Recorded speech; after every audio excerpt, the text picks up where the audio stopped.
Sabi nila, ang buhay daw parang eroplano.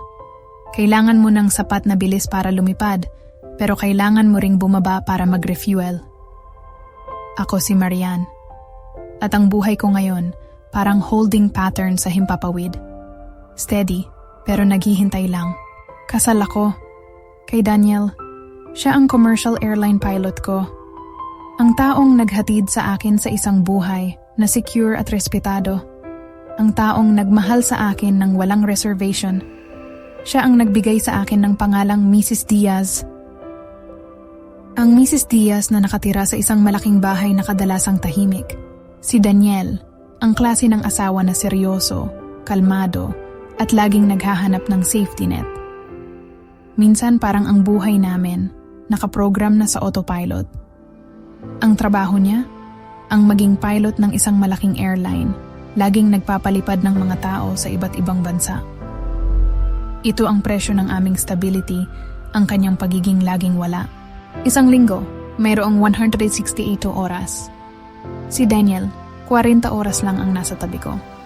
Ang natitira, nasa himpapawid, naghahatid ng libo-libong tao sa iba't ibang destinasyon. Kaya ang mundo ko, puno ng missed calls mula sa ibang time zone, delayed texts, at mga gabi na ang kausap ko lang ay ang ceiling. Relatable, diba? Ang pakiramdam na may asawa ka, pero ikaw pa rin ang nag-iisa sa loob ng inyong tahanan. Sa loob ng 10 taon ng kasal, tinanggap ko na ito ang presyo ng stable love. Tinuruan ko ang sarili ko na maging independent, maging content, at maging masaya sa sarili ko. Pero ang totoo, ang puso ko, laging umaasa sa notification ni Daniel na nagsasabing, nakalanding na ako love, on the way na ako pa uwi. Pero may isang taong hindi ko inasahang makita ulit. Si Miguel. Si Miguel, ang first love ko. Ang lalaking nagturo sa akin ng salitang kilig noong high school.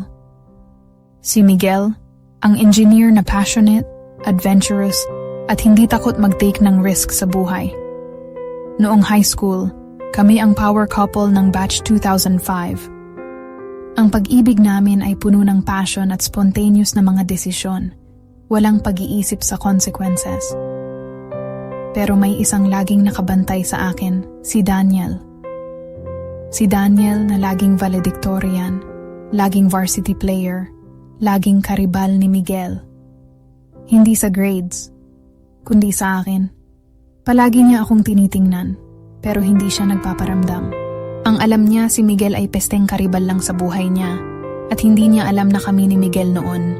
Isang araw, biglang nawala si Miguel. Walang paalam. Nag-migrate ang pamilya niya sa Canada dahil sa emergency. Iniwan niya ako na may 1,000 tanong at isang lumang yearbook na may drawing niyang puso.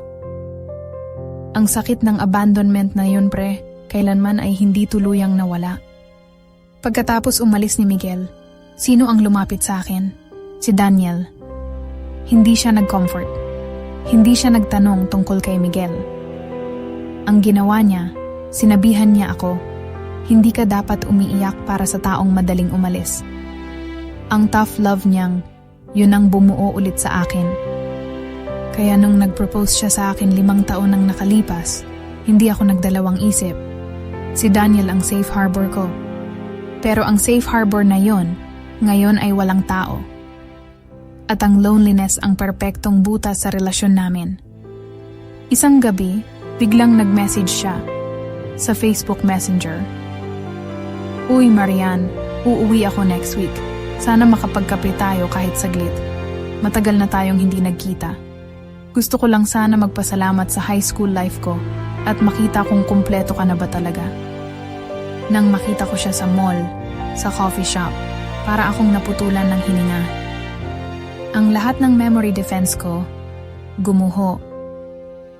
Ang spark na hindi ko naramdaman sa loob ng maraming taon, biglang nag-iba ng frequency. Marian? Ang boses niya, hindi siya nagbago. Ang laro nagsimula. Hindi agad niya alam na kasal ako. Ang sinabi ko lang, nagtatrabaho ako sa bahay. Ang totoo, nag-iisa ako naghihintay.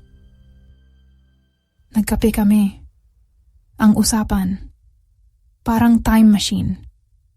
Habang nagkukwento siya tungkol sa snow sa Toronto at sa engineering career niya, ako naman, nag-oobserba. Ang bawat tawa niya, ang bawat tingin niya, ang bawat familiarity niya, nagpapalaki sa butas na iniwan ni Daniel. Bakit kailangan niyang bumalik ngayon kung kailan wala si Daniel? Bakit parang mas nakikita niya ako kaysa sa asawa ko na kasama ko sa iisang bahay? Doon nagsimula ang lihim na pagkikita. Hindi dahil gusto ko siyang balikan, kundi dahil namimiss ko ang atensyon. Namimiss ko ang spark na hindi kayang ibigay ni Daniel dahil nasa flight level 350 siya. Ang mga pagkikita namin, laging innocent sa mata ng iba. Pero ang usapan, malalim. Ikinukwento ko sa kanya ang mga bagay na hindi ko kayang ikwento kay Daniel, ang insecurities ko, ang loneliness ko. Parang nagkaroon ako ng emotional affair na wala akong balak itago. Pero hindi ko kayang sabihin. Binata ka pa rin? Tanong ko. Wala ka pa ring napapangasawa? Tumawa siya. Nag-focus ako sa career sa Canada. Pero alam mo yon, may standard na hinahanap. Yung standard na, alam mo na, ang unspoken words, ang tension, ang realization na kung hindi lang siya umalis, kami sana ang magkasama ngayon. Isang hapon, habang magkasama kami sa parke, biglang tumunog ang phone ko. Ang ringtone ko, I Can Only Imagine, ang theme song namin ni Daniel. Nakita ni Miguel. Sino yan? Boss mo? Kailangan ko nang umalis. Pilit kong ngiti. Pero ang totoo, si Daniel, sabi niya, delayed ang flight ko. Mag-online ako sa laptop ko para mag-Skype. Miss you. Hindi ako nakapag-Skype. Nagdahilan ako na sira ang internet. Ang guilt na yon, pre, halos bumulabog sa buong katawan ko.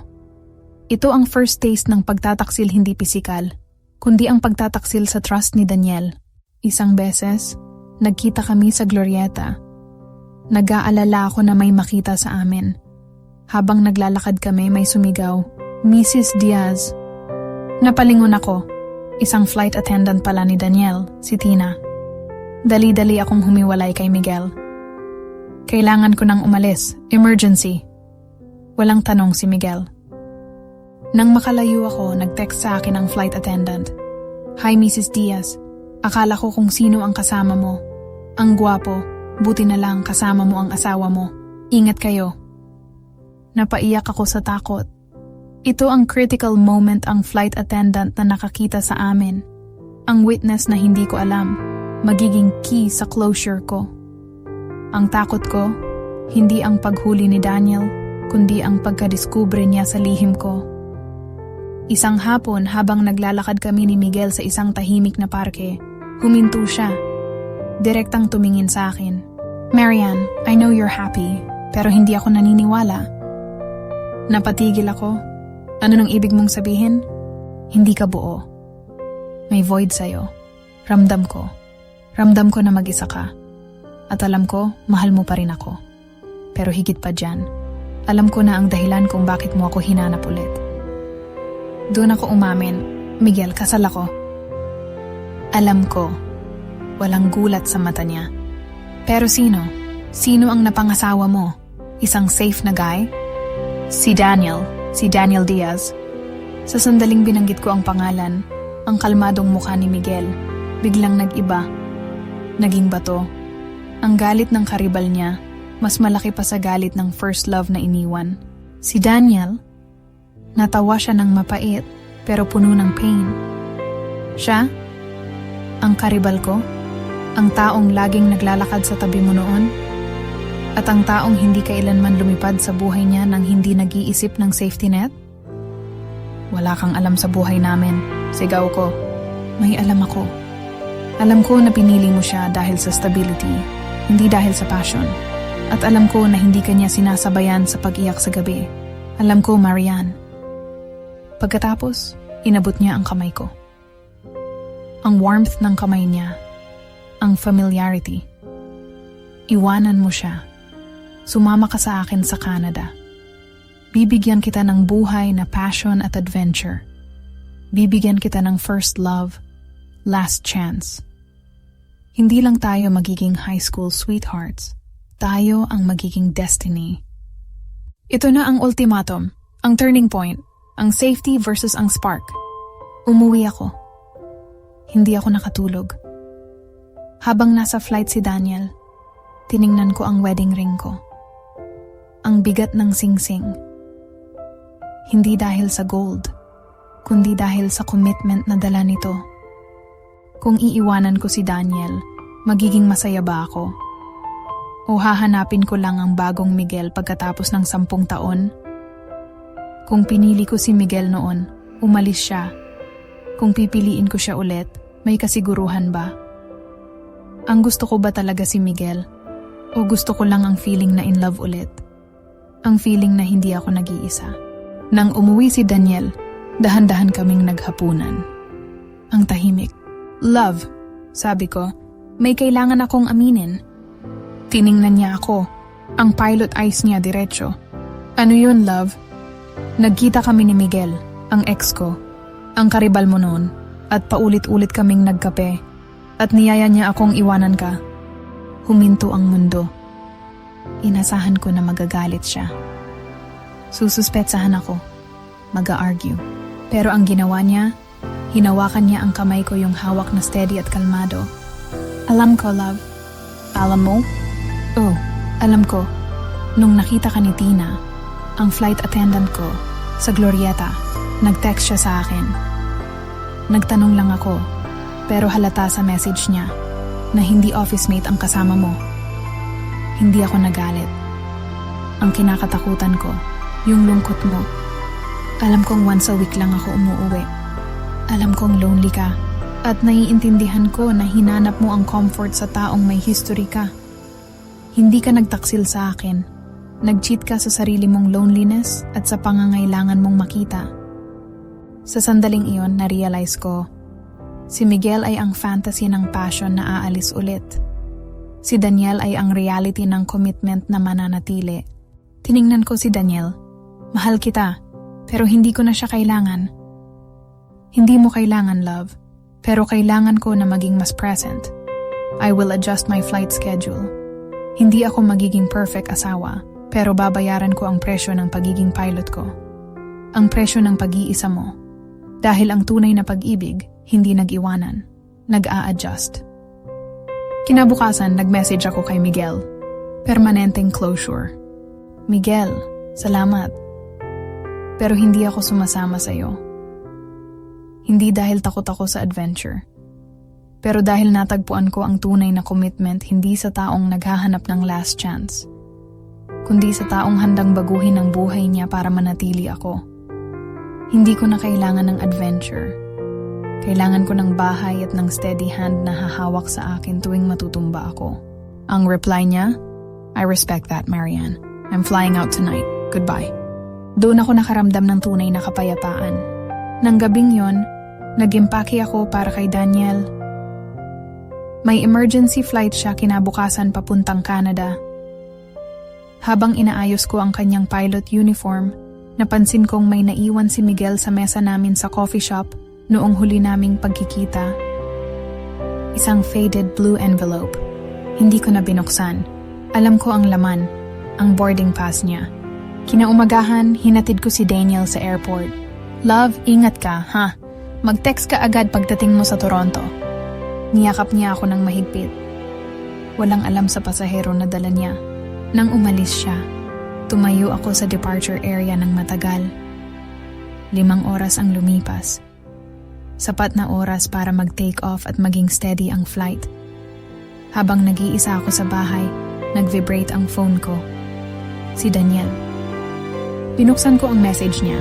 Daniel, love, guess kung sino nakita ko sa mga pasahero.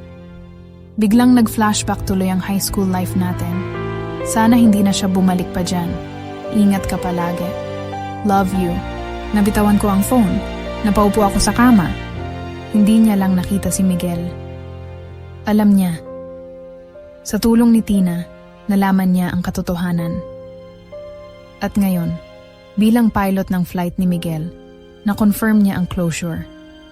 Ang karibal niya, pasahero niya ngayon. Pero ang mas nakakagulat, ang mensahe niya, walang sumbat, walang tanong na, bakit kayo nagkita? Walang selos. Tinanong niya lang kung sino ang nakita niya at sinabihan niya akong mag-ingat. Ang final proof ng unconditional trust at safe love. Ang closure na hinahanap ko, hindi nakuha sa taong lumipad, Miguel, kundi sa taong nagpapatuloy sa paglipad, Daniel. Kahit alam niyang may turbulence sa aming relasyon. Final realization. Naintindihan ko na. Hindi ako cheater. Hindi ako sinungaling. Ako ay isang pinili at pinanindigan. Ang final test ko, hindi ang pag-iwan kay Daniel. Ang final test ko ay ang pagtanggap sa unconditional love niya, na handa siyang lumipad kahit alam niyang may baggage ako. Ang aral, pre? Minsan, ang first love ay bumabalik hindi para balikan ka, kundi para maging pasahero lang sa journey ng kasalukuyan mo. At ang pilot ng buhay mo, ikaw ang pumipili. Huwag hayaang ang nostalgia ay sirain ang commitment na pinaghirapan mong itayo. Ang pag-ibig, pre, hindi laging exciting. Minsan, ito ay consistency at commitment na handang bumaba mula sa langit para lang manatili sa tabi mo. Iyan ang kwento ni Marian, ang misis ng pilotong lumipad, pero sa huli, pinili niya ang pundasyon ng kanyang tahanan. Kung ikaw si Marian, sa sandaling nakita mo ang tiket ni Miguel sa flight ni Daniel, ano ang gagawin mo? Itatago mo ba ang lihim? O sasabihin mo kay Daniel ang buong katotohanan? Like ang video para malaman namin kung nagustuhan ninyo ang ganitong klaseng love triangle dilemma. Comment sa baba kung na-relate ka sa loneliness ni Marian. Subscribe sa Usapang Babae at pindutin ang notification bell para hindi mo ma-miss ang susunod naming kwento ng mga Pilipinang nagmamahal at nagdedesisyon. At tandaan, minsan, ang closure na hinahanap mo, hindi mo makukuha sa taong umalis. Makukuha mo sa taong pinili mong manatili.